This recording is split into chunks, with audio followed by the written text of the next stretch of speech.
Prions pour la parole de Dieu. Redoutable et infini, je te bénis parce que tu es vivant. Je te rends grâce, ô Dieu du ciel et de la terre, pour ce privilège que tu viens de m'accorder de parler de ta part à ton peuple. J'abandonne tout et chacun de nous entre tes mains. Que ta grâce soit avec nous, afin que tout ce que je vais parler ici, ô redoutable, ça puisse glorifier ton Saint-Nom. Je me tiens contre tous les plans diaboliques, toutes les stratégies diaboliques qui peuvent distraire ton peuple et qui peuvent étouffer le message. Je les néantis en scellé au nom puissant de Jésus. Ô Père Céleste, je résiste à toutes tes pensées négatives qui se lèvent ici contre ta parole. Je les résiste au nom puissant de Jésus. Merci Seigneur. Que ton nom soit béni parce que tu es vivant. Au nom de Jésus. Amen. Amen. Amen. Nous avons commencé un enseignement sur des choses spirituelles. Sur des choses célestes. Nous avons dit qu'il y a un monde céleste. Il faut connaître ce monde-là. Et ce monde-là a un impact sur notre vie qui vivons sur le monde terrestre. Amen. Et comme introduction, on n'a pas fini. On commençait vraiment. Je pense que. Ok. Comme introduction, on n'a pas fini. On a commencé à vraiment développer les sujets. Et on va les développer encore plusieurs semaines. Parce qu'il y a beaucoup de choses que nous allons découvrir là-dessus. Alléluia. Des choses célestes. Ils sont invisibles sur l'œil physique, mais ils ont un impact sur la vie physique. Alléluia. Nous avons vu Jésus parle à Nicodème. Il dit à Nicodème, Jean chapitre 3, il dit à Nicodème, je te parle des choses célestes, terrestres. Tu ne les comprends pas. Tu ne les crois pas. Si je peux te parler des choses célestes, est-ce que tu vas les croire? Est-ce que tu vas les comprendre? Des choses célestes sont mystérieuses. Mais Dieu, par sa grâce, par sa grandeur, il nous fait révéler des choses mystères. Amen. Des choses qui sont dans l'esprit. Parce que lui-même, il est esprit. Et nous avons son esprit. Nous devons savoir des choses spirituelles. Alléluia. Parce que Dieu est bon. Nous allons commencer sur notre thème des choses célestes. D'abord, Dieu, dans ce qu'il a créé, il a créé beaucoup de choses. Il y a des choses matérielles. Il y a des choses qui ne sont pas matérielles. Mais ils sont réels. Amen. Hein? Ce sont des choses réelles.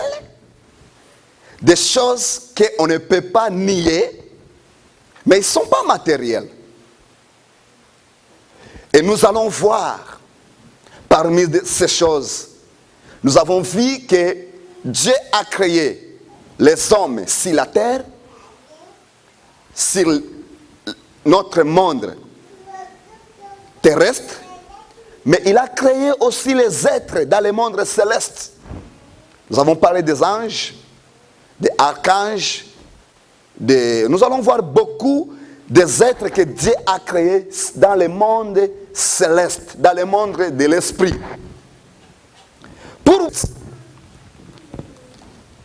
Nous allons Genèse chapitre 1, verset 1.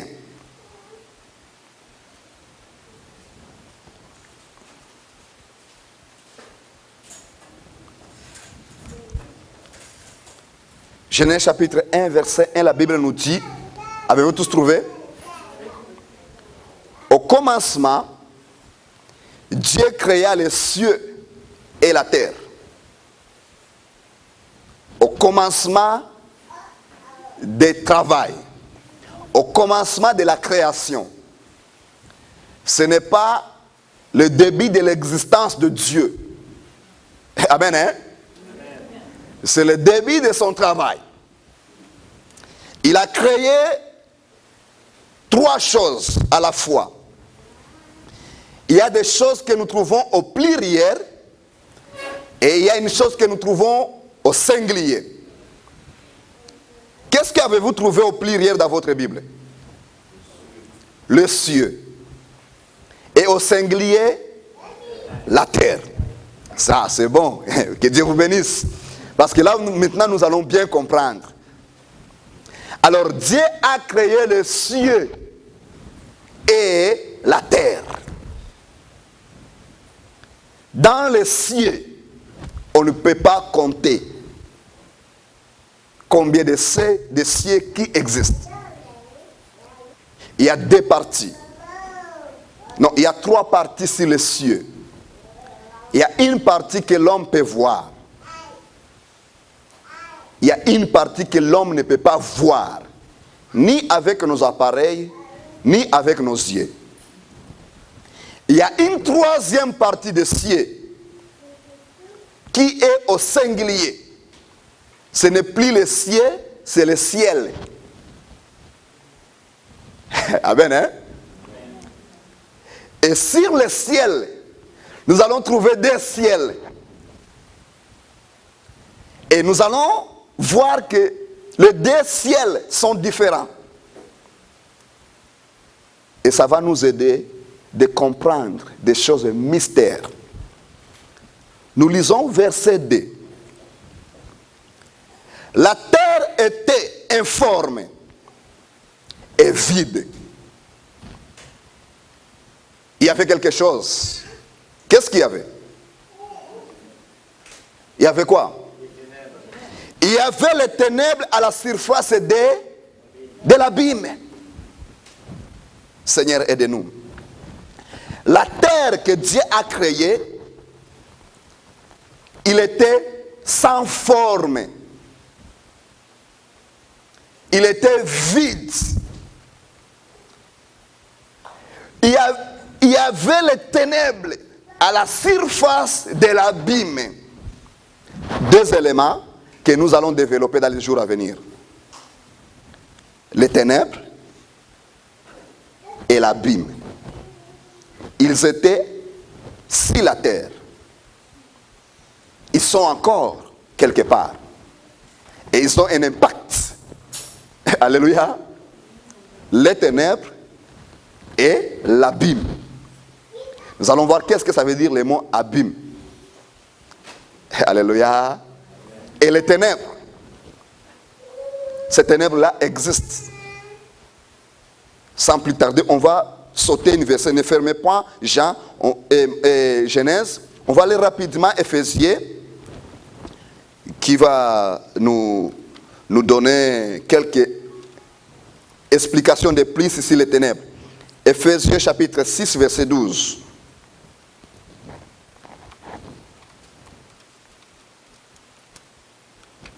Éphésiens 6, 12. Ce verset est capital parce que nous allons le répéter plusieurs fois.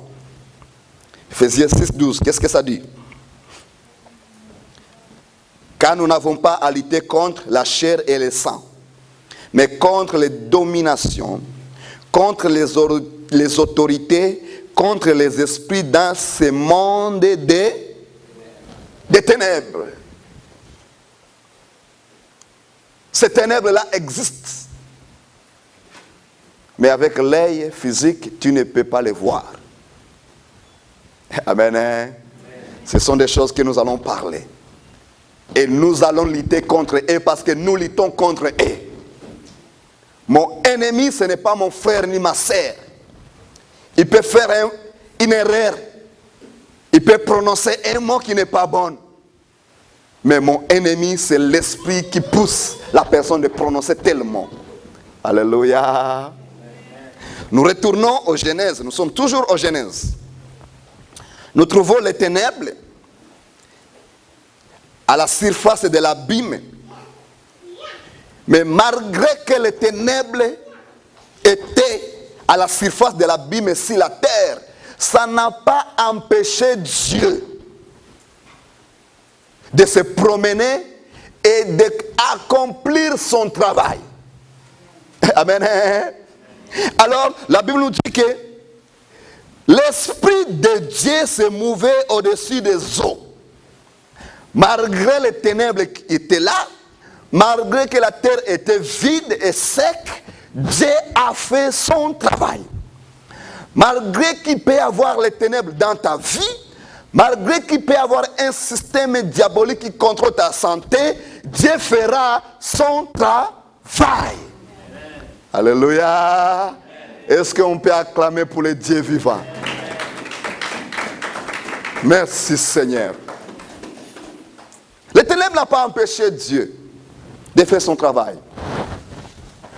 Alors j'avais dit que nous avons trois choses au premier verset: le ciel au pluriel et la terre.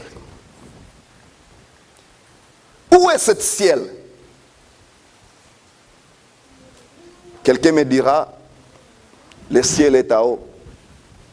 Lorsqu'on regarde à haut, on dit ça c'est le ciel. Je vais vous dire quelque chose. La Bible va nous dire quelque chose. Nous avons les cieux au pluriel qui est vaste. Si on peut étudier l'univers et la galaxie, ce sont des choses complexes. Même les scientifiques n'arrivent pas à contrôler ni à comprendre. Il y a un scientifique américain qui a publié quelque chose en 2011. Il a dit, malgré que la galaxie est complexe, mais la galaxie est ordonnée. Amen, hein? Il est ordonné. Il ne croit pas que c'est un fait d'hasard. Impossible. Il ne croit pas que ça vient de Big Bang. Parce qu'il est ordonné. Mais la Bible nous dit que les cieux témoignent le nom de l'Éternel. Amen. Les cieux confessent qu'il y a un Dieu vivant. Et nous allons voir que quand on parle de cieux, on parle des choses vagues, des choses mystérieuses, des choses complexes qu'on ne peut pas contrôler. Mais aussi, il y a le ciel. Le ciel, il y a deux parties. Il y a un ciel que l'homme peut voir. Il y a un ciel que l'homme ne peut pas voir. Amen. Hein? Pour le ciel, tout ce qui existe, Dieu est là-bas. Dans tous les systèmes qui existent, Dieu peut s'imposer et il peut faire sa volonté. Ouvrons nos Bibles, Matthieu. Matthieu, chapitre 6, versets 9 à 10.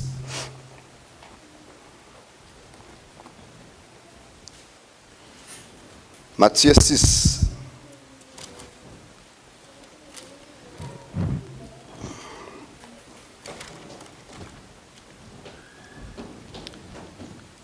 Matthieu 6, verset 9 à 10. Nous allons voir quelque chose de très intéressant ici. C'est Jésus qui parle. Il dit ceci: voici comment vous devrez prier. Notre Père qui est où? Aux cieux. Au pluriel. Tous les cieux qui existent. Notre Père qui est aux cieux. Si nous pouvons aller à la galaxie, on va trouver que la Terre fait partie des choses qui sont dans les cieux aussi. Amen, hein? Notre Père qui est aux cieux. Que ton nom soit sanctifié. Verset 10. Que ton règne vienne. Que ta volonté soit faite sur la terre comme où? Alléluia. Amen. Que ta volonté soit faite sur la terre comme au ciel, au singulier. Pourquoi ça n'a pas dit au pluriel? Pourquoi Jésus n'a pas dit au pluriel? Nous allons comprendre pourquoi. Alléluia. Il y a un ciel qui est le trône de Dieu. Le ciel que Jésus nous parle ici, au singulier, c'est le trône de Dieu. Alors, le trône de Dieu existait avant la création des cieux amen, hein, et la terre. Et Jésus dit, toi qui es aux cieux, que ta volonté soit faite dans ma vie, sur la terre comme au ciel. Des choses différentes, complètement différentes. Dans les cieux, Dieu habite. Mais il y a un ciel où la volonté de Dieu est meilleure pour les hommes. Amen. Ici, nous voyons un ciel au singulier. Nous allons voir un autre ciel au singulier que les hommes voient. Et puis, nous allons maintenant toucher à notre thème, les mots célestes. Parce que les hommes font la confusion, les mots célestes, avec des choses mystérieuses. Parce que si tu veux ouvrir un dictionnaire pour savoir qu'est-ce que ça veut dire les mots célestes, ça va te dire des choses de ciel. On va les voir. On retourne au Genèse. Genèse chapitre 1.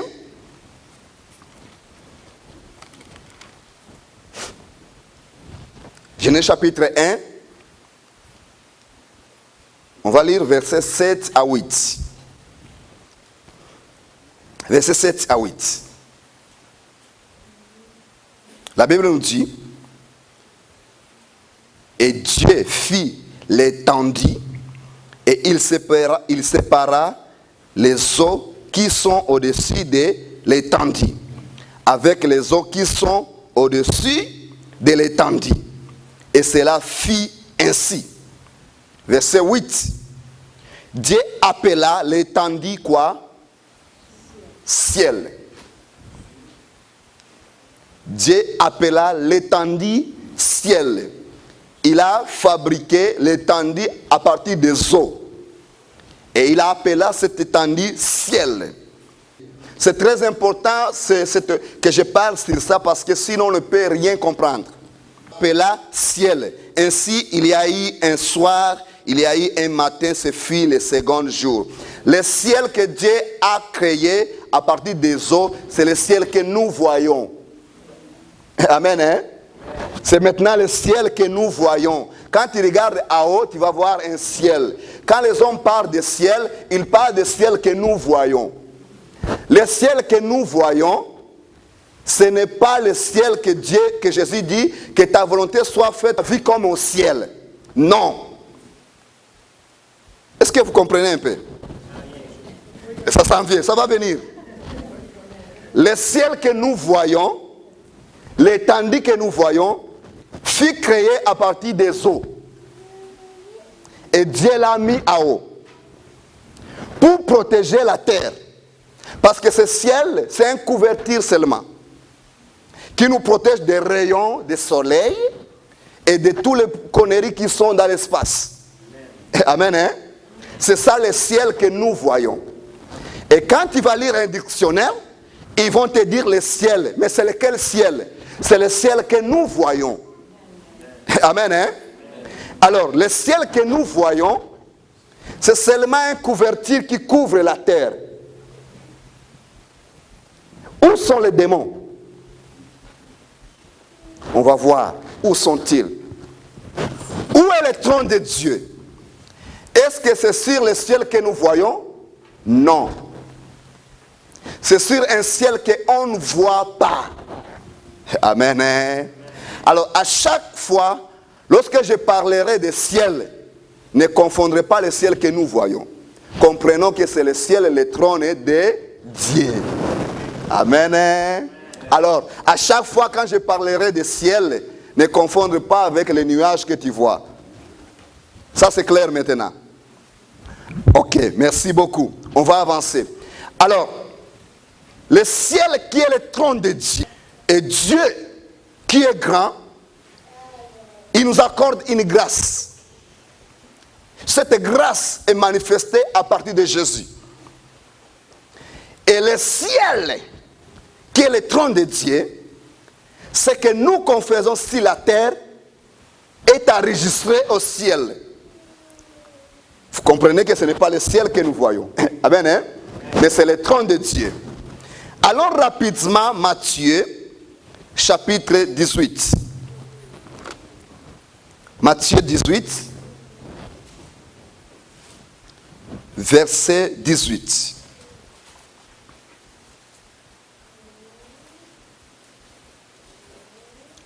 Matthieu 18, verset 18. La Bible nous dit, je vous le dis en vérité, tout ce que vous lierez sur la terre sera lié dans les ciels. Vous comprenez que ce n'est pas le ciel que nous voyons, n'est-ce pas? Vous comprenez que c'est le trône de Dieu. Là où se prennent des décisions sur l'humanité, sur l'être humain ou animal. Et Jésus dit encore, et tout ce que vous délierez si la terre sera déliée dans les ciels, au singulier. Alléluia. Alors, je crois maintenant, je peux maintenant avancer avec une vitesse de 100 km à l'heure. À chaque fois que je vais parler de ciel au singulier, je parle du trône de Dieu. Qu'on ne voit pas. Qu'on ne peut pas toucher. Mais il est réel. Il est présent. Il est partout. On ne peut pas le localiser. Amen. Hein? Le ciel, dans le dictionnaire, c'est ce que nous voyons. On peut même passer le ciel. Mais le ciel, le trône de Dieu, on ne connaît pas où il se trouve. Ceux qui sont dans le Seigneur Jésus, ils ont une grâce de savoir qu'il y a quelque chose pour eux de meilleur. Alléluia. Et nous irons là où il est. Il a dit, il a promis. Jean chapitre 14. Je m'en vais vous préparer une place. Dans la maison de mon Père. Alléluia. Amen. Nous allons maintenant continuer. Selon la définition du mot céleste, ça veut dire du ciel ou des choses origine divine, provenant de Dieu. Si vous pouvez trouver d'autres significations, on peut trouver plus de significations. Mais le mot céleste, ça veut dire des choses divines provenant de Dieu. Cette définition, c'est selon les hommes. Amen, hein? Amen. Pas les chrétiens, les hommes scientifiques, les hommes de ce monde. Cette signification, ce n'est pas ce que la Bible nous dit. La Bible nous dit autrement. Pourquoi? Parce que céleste, ce n'est pas seulement Dieu qui habite dans le monde céleste. Nous avons deux royaumes dans le monde céleste. Le royaume de Dieu et le royaume de Lucifer. Lucifer, qui est Satan. Et si les cieux ou les célestes, c'est seulement la divinité. Si les célestes, selon la définition de l'homme, c'est seulement là où Dieu règne, on n'aura pas à combattre contre les espèces qui dominent dans le monde céleste. Ouvrons encore nos Bibles, Éphésiens chapitre 12, chapitre 6. On a lu Éphésiens 6.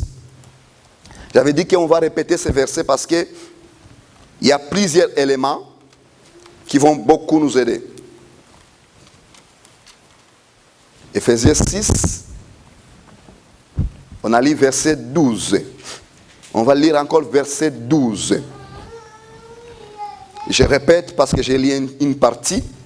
Car nous n'avons pas à lutter contre la chair et le sang, mais contre les dominations, contre les autorités contre les princes dans ce monde des ténèbres, contre les esprits méchants dans les lieux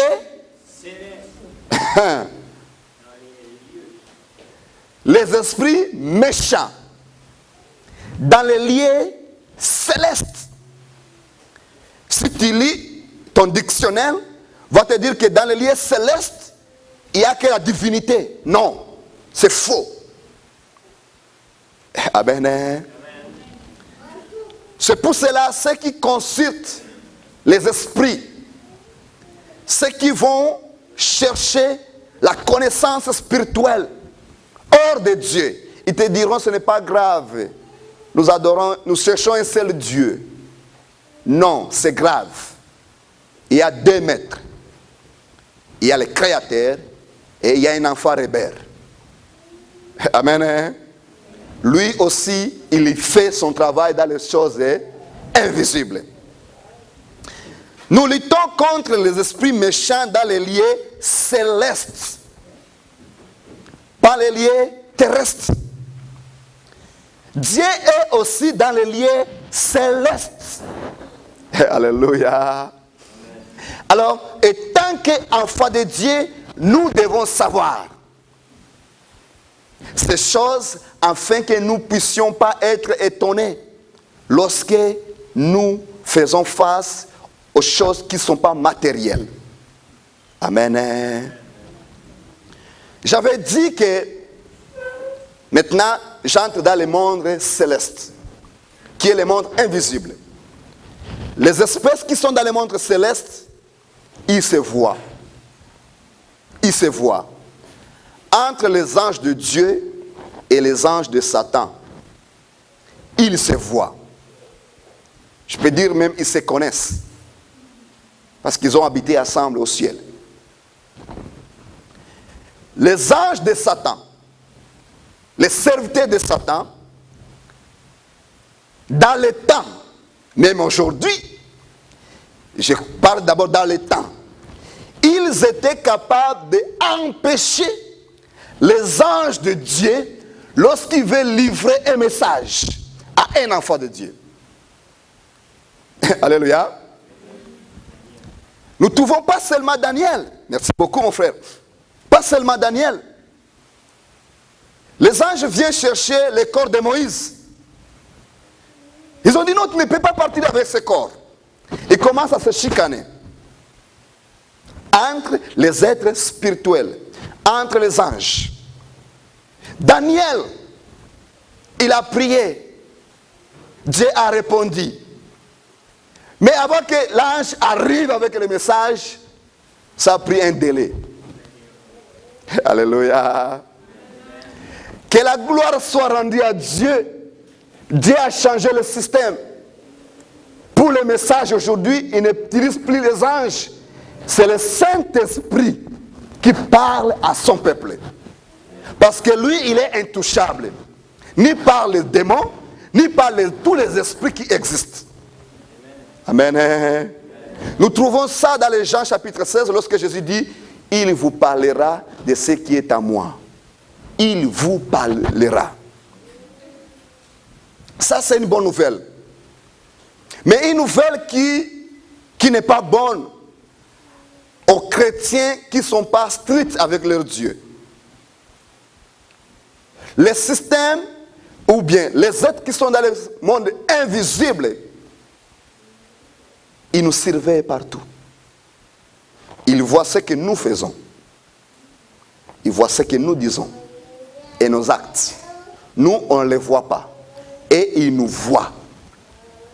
Et ils peuvent nous accuser lorsque nous allons contre la parole de Dieu. Et ces êtres-là sont tous les anges. Mais il y a les anges de Dieu et il y a les anges qui ont suivi Satan, que nous appelons aujourd'hui les démons, ou les esprits méchants, les esprits mauvais. Et tous les êtres qui sont dans le monde invisible, nous qui sommes sur la terre, nous avons eu la grâce par Jésus d'avoir l'autorité sur eux.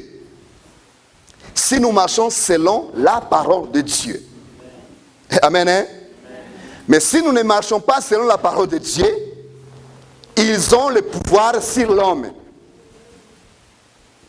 Et nous allons voir que c'est eux qui contrôlent même la pensée de l'homme. Ils sont capables de pousser l'homme de se suicider. Ils entrent dans la pensée de l'homme. Ils sont capables de pousser l'homme de faire un acte qui est regrettable dans la société. Alléluia. Amen. Ce sont les êtres qui sont dans le monde invisible. Et aujourd'hui, quand quelqu'un commet un acte, on dit qu'il n'était pas tout seul. Il est malade. La maladie, il y a deux sens de maladie. Il y a une maladie biologique. C'est les microbes. C'est le corps qui est affecté par microbes, par ce que nous mangeons, ce qui nous entoure. Ça, c'est une maladie normale. Ça peut arriver à tout le monde. Il y a une maladie spirituelle. C'est un esprit qui affecte, qui programme ton corps. Et ton corps réagit selon la volonté d'un esprit mauvais. Et souvent, ce sont les actes que l'homme ne peut pas supporter. Nous allons parler encore sur ce point et nous allons prier. Amen. Amen. Nous allons prier sur ces points-là. Comment expliquer tous les diagnostics que nous faisons avec toute la technologie que nous avons, on ne trouve pas la maladie. Alors cette maladie n'est pas matérielle. Parce que toute maladie qui est matérielle, on peut les trouver dans un corps. Si c'est un microbe, on peut trouver ces microbes. Si on ne trouve pas ces microbes, il devient spirituel. Il est invisible, mais il est réel. Et nous allons trouver cela dans la parole de Dieu. Qu'il y a les hommes, ils étaient malades, non pas une maladie biologique, mais une maladie spirituelle. Amen. Amen. Et nous allons invoquer le nom de Jésus. Amen. Et Jésus, qui est vivant, il va manifester sa grandeur. Amen. Amen. Que Dieu soit loué. Et puis nous continuons. La semaine passée, j'ai dit, des choses spirituelles, ils sont dangereux. Des choses qui vivent dans le monde céleste, ils sont dangereux. Nous, les êtres humains, on n'a pas la force de les combattre. Sauf dans le Seigneur Jésus. Amen. Hein? Amen. Hors du Seigneur Jésus, on n'a pas la force. On n'a pas la force. Il est important pour nous de marcher dans les craintes de l'Éternel. Il est important pour nous de marcher selon les principes de Dieu. Sinon, nous serons contrôlés, manipulés, envoûtés par les êtres spirituels, les esprits mauvais dans les lieux célestes. Et il y a beaucoup de chrétiens, il y a beaucoup d'enfants de Dieu qui sont contrôlés, envoûtés, manipulés par ces êtres. Pourquoi? Parce qu'ils ne marchent pas selon la parole de Dieu. Tu peux être chrétien dans une église, tu peux être chrétien de naissance, mais tu es chrétien non pratiquant. Qu'est-ce que ça veut dire? Ça veut dire que tu ne pratiques pas ce que Dieu te dit, mais tu portes un nom de chrétien. Que Dieu nous aide. Jésus nous parle, Jésus nous demande de mettre en pratique sa parole. Alléluia. Et lorsque nous mettons en pratique sa parole, là maintenant nous marchons sur la victoire. À Dieu soit la gloire.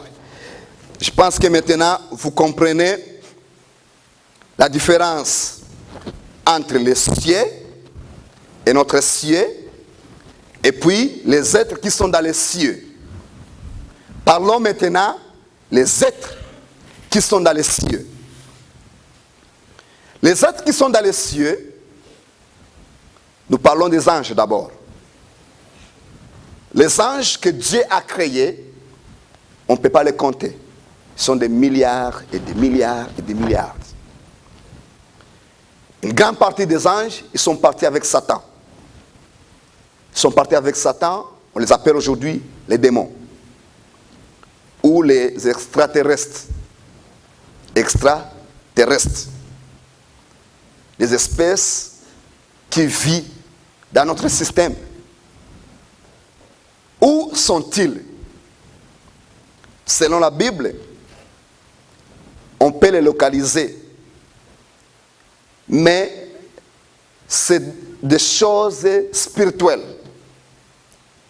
Géographiquement, on ne peut pas les localiser. Est-ce que c'est clair?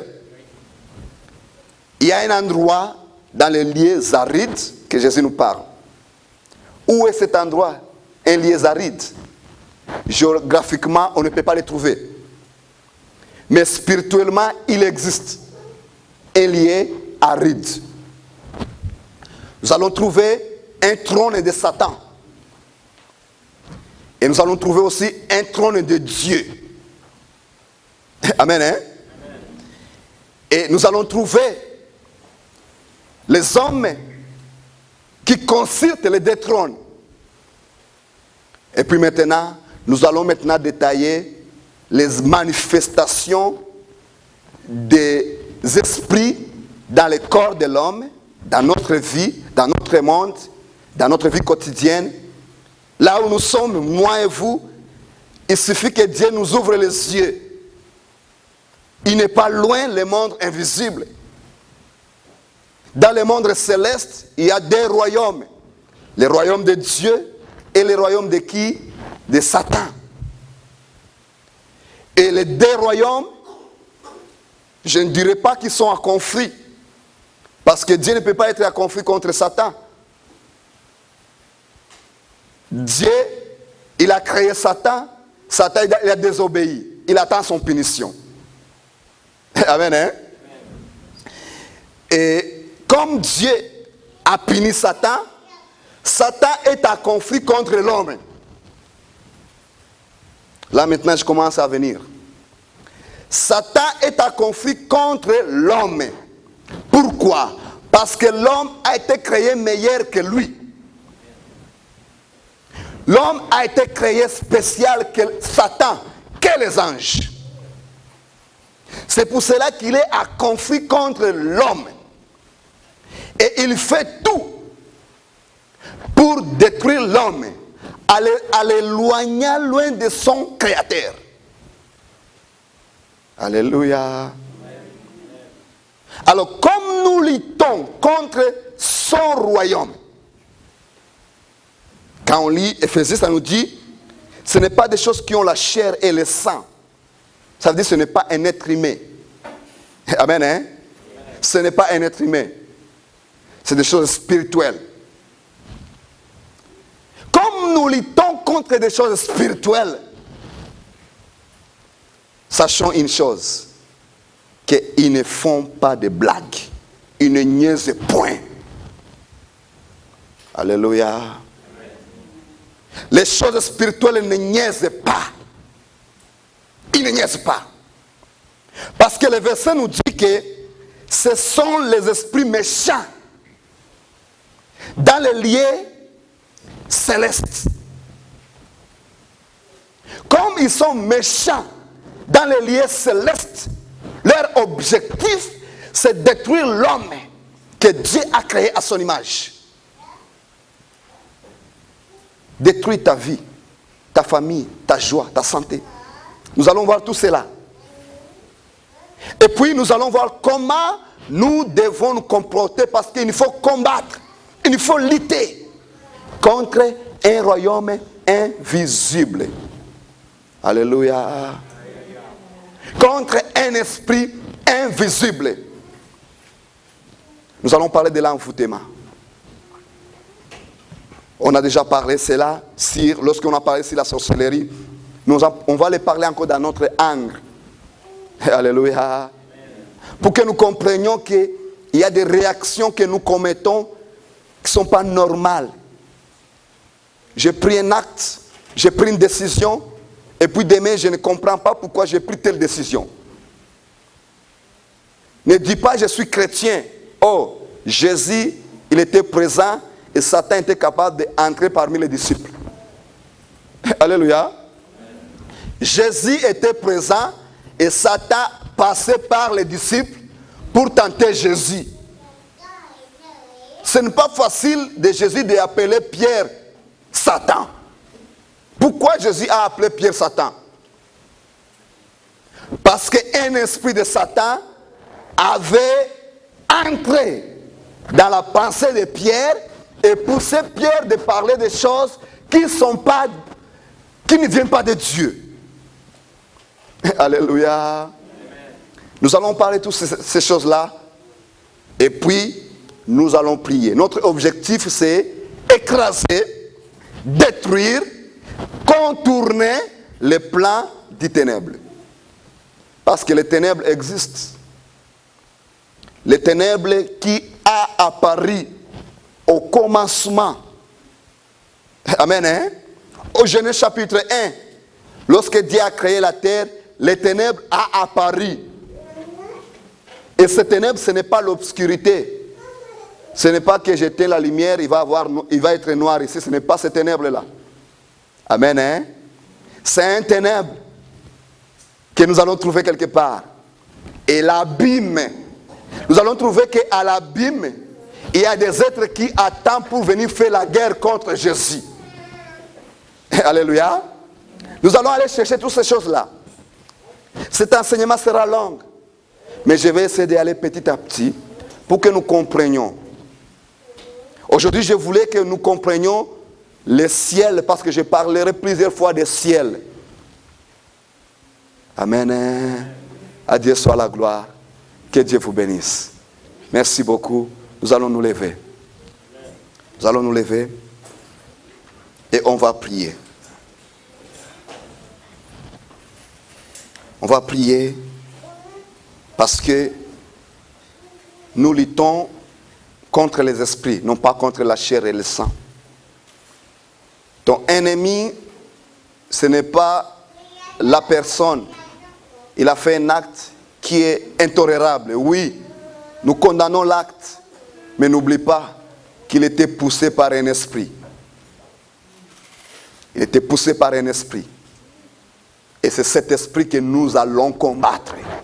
Amen. Hein? C'est cet esprit que nous allons combattre. Amen. Très sévèrement. Amen. Jésus dit, Jean chapitre 10, verset 10, il vient que pour détruire, égorger, dérober. Il ne vient pas pour négocier. Il ne vient pas pour négocier. Ce n'est pas pour votre avantage. Quand l'esprit diabolique veut envoûter quelqu'un, ce n'est pas pour son avantage. C'est pour détruire sa vie, ses relations, ses frères, ses amis, son travail, sa santé. Et nous, les enfants de Dieu, nous allons dire non. Parce que notre Dieu est vivant. Amen. Tu vas prier, tu vas dire, Seigneur, libère-moi. Parce qu'il n'y a que Dieu qui peut nous libérer. Que personne ne te trompe, que tu peux te libérer des démons, c'est faux. Même Paul dit, qui va me libérer de ça? Ce que je veux faire, ce n'est pas ce que je fais. Je fais ce que je ne veux pas faire. Qui peut me libérer? Qui peut me délivrer? Si Paul dit qui peut me délivrer, qui sont nous? Mais il y a Jésus qui va nous délivrer. C'est pour cela qu'il faut implorer que Jésus nous libère.